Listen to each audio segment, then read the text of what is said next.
again. Good evening, welcome back to the Fly Studio. This is Friday the 13th of March and I'm back here going through the 13 methods of Fly Studio's Wing Chun system. For today, I'm going to be talking a little bit about the single sticking hand element of training. Single sticking hand in Wing Chun system is quite well known. It's very famous and varied across lineage to lineage. The sort of system that we're talking about today is going to be interacting just seed. We're concentrating on a single sticking hand for mobility purposes, for body alignment purposes, and to be able to actually interact as a yang together, a yin and yang, false vectors going both sides from the spine to the spine, and basically keeping it on a seed basis rather than using technical terms. Generally speaking, when we practice single sticking hand, we do need a partner, so I'll be recruiting the assistance of someone a bit later on to give me a bit of a hand. This is what we are talking about in general martial art training. When you start doing this single sticking hand, it isn't the same as sparring, it isn't the same as even pressure testing in some respects. When you start training single sticking hand, it's very, very light. It doesn't involve much power at all. What we're talking about is the skeletal structures of one person aligned to the other. Without a decent single sticking hand practice and training, and sometimes it can develop, we're going to be showing a very basic variation of it today, but it can develop into a very complex interaction. And interactive training in a general sense is what Wing Chun system itself is known for. We tend to use double hand interactions, but without a solid foundation of just one hand. What I tend to see, and what a lot of clips and things that I look on, whether it be on YouTube or whether it be on Facebook, on forums and discussions, all tend to be about the language of what we are portraying. We have varied language in Wing Chun. I like to concentrate on three different terms for our interactive training. We have a Pun Sao, we have a Chisau, and we have a Luk Sao. These three different methods, the Pun Sao I would describe as quite the longest distance you're going to be interacting with somebody, not full arm's length, but just a slight sickle of the hand, and you're holding as if you're holding a basin and you're coiling energies around each other.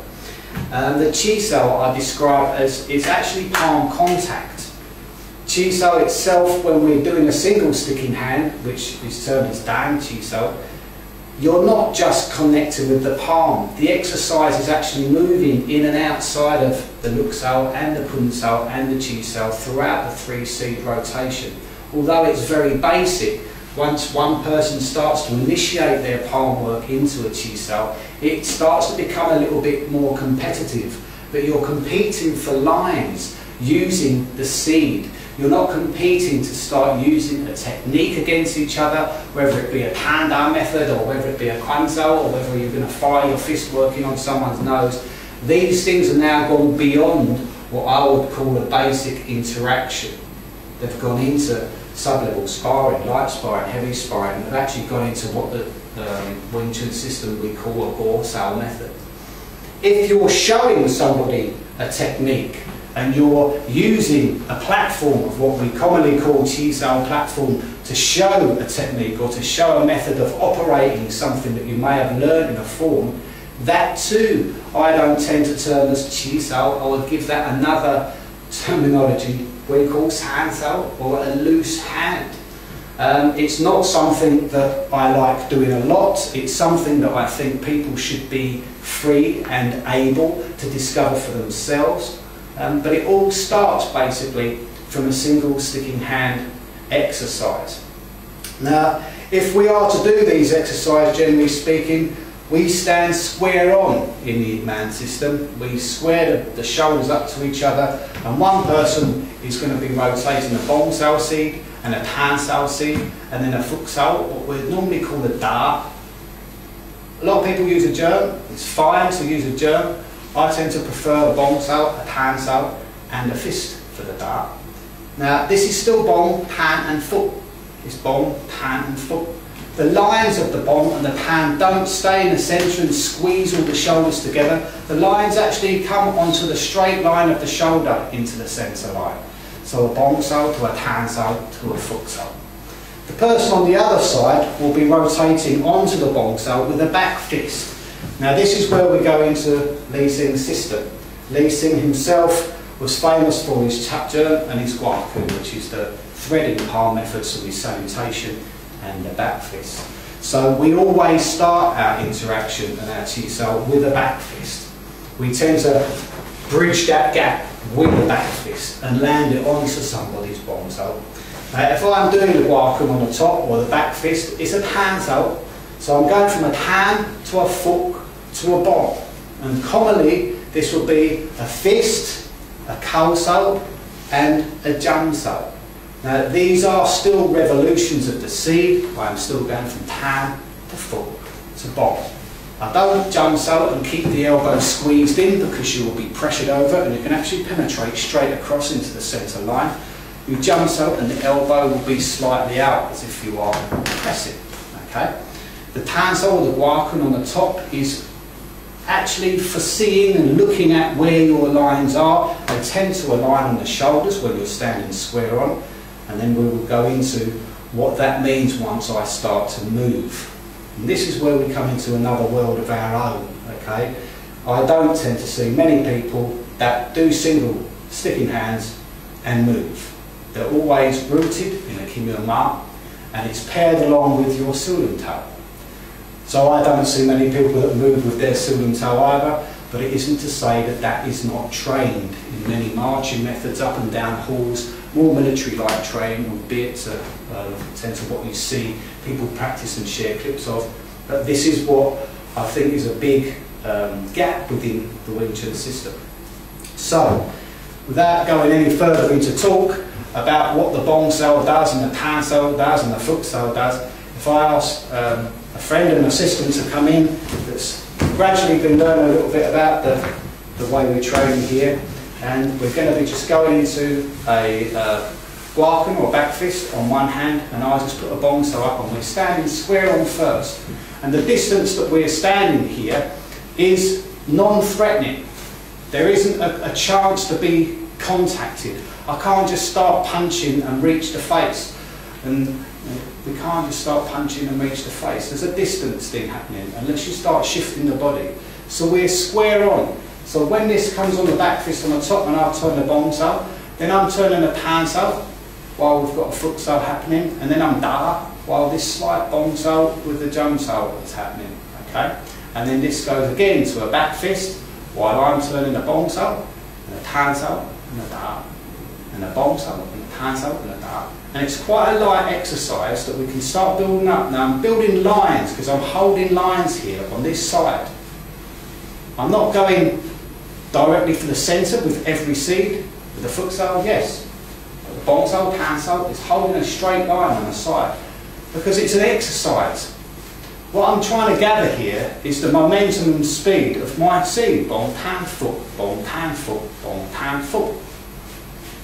And on the other side, they're gaining the momentum of their seed. It's tan, foot, bong, tan, foot, bong, tan, foot, bong. Okay? And we're going along this. This is all just, I'm on the inside, partner's on the outside. This is a yo-yo. There's no real effort. And it's an exercise for the shoulder, the alignment of the spine, both stand square up to each other to feel it first. Okay. Now what we're going to look at is, once I want to start to move, I'm not going to shuffle sideways like a crab. I'm going to sit on one side of the body. And we call this pin san. So as I turn bong sao, I turn pin san, and this is when the wu sao starts to come into play. Because we're just holding the line, fixing each other with the wu sao. The thumbs actually are pointing quite close to each other, and we're just aligning this slightly differently because as I've turned a pin san, I've narrowed this triangle into our centres. Then I turn pan, da, bong, pan, da, bong, pan, da, and we're going again. And what I'm looking for is that I can move on my bong sao, And I'll just do 3 steps for a start. Bom, da, bom, da, bom, da, bom, da, da. Over here. And we're holding lines. Be careful not to break the line, and we're keeping a nice natural flow. Bom, pan, da, bom, pan, da, bom, pan, da. And back on this side. Now we're not going in and out, I'm staying in. Okay? Now if I am to start to get pressure from my partner to push this down, because I want to clear the way for this bong so to come into me. If I don't do anything, the bong so will just come straight in. But we don't go outside if I'm not being forced or manipulated to go outside. And you'll notice that once the push comes in from the partner, well, there's pressure from the palm. This is now becoming a sticky hand. They're initiating a change that is forcing me to think, right, I'm coming outside, woof, and I've come up with my pan so onto the top, on top of my partner's bong so. And we've switched sides. So now I'm doing pan, foot, bong, pan, foot, bong. We can go back to square one first.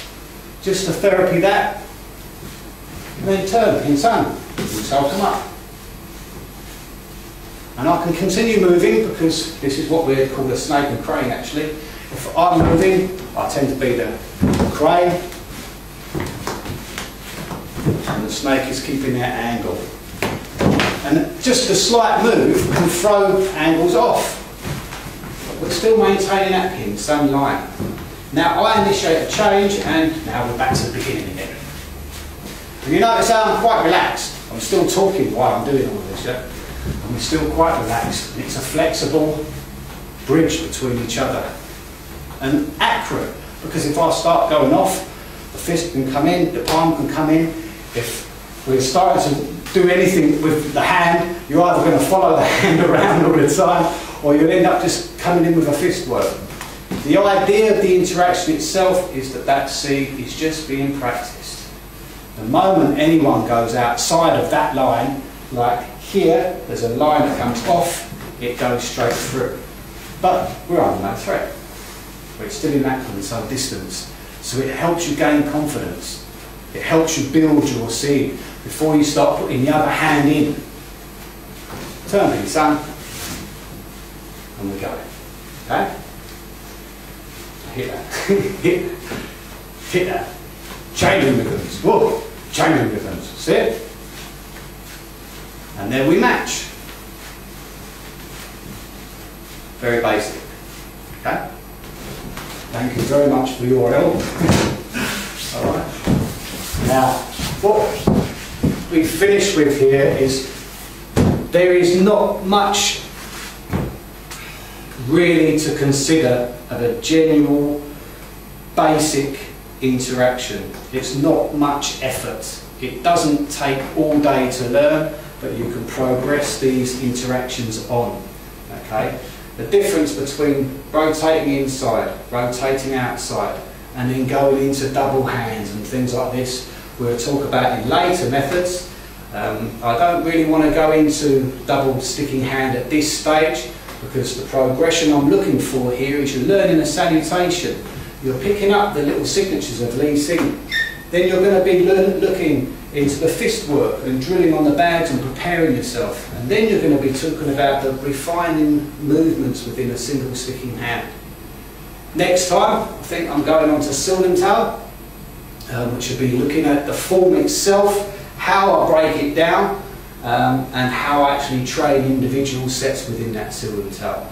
All with these 3 previous methods already embedded in the mind. So I hope you've enjoyed the time. I've probably run over 10 minutes, but that's the way it goes with live broadcast and live presentation. So be good, train safe, and thanks for watching. Cheers.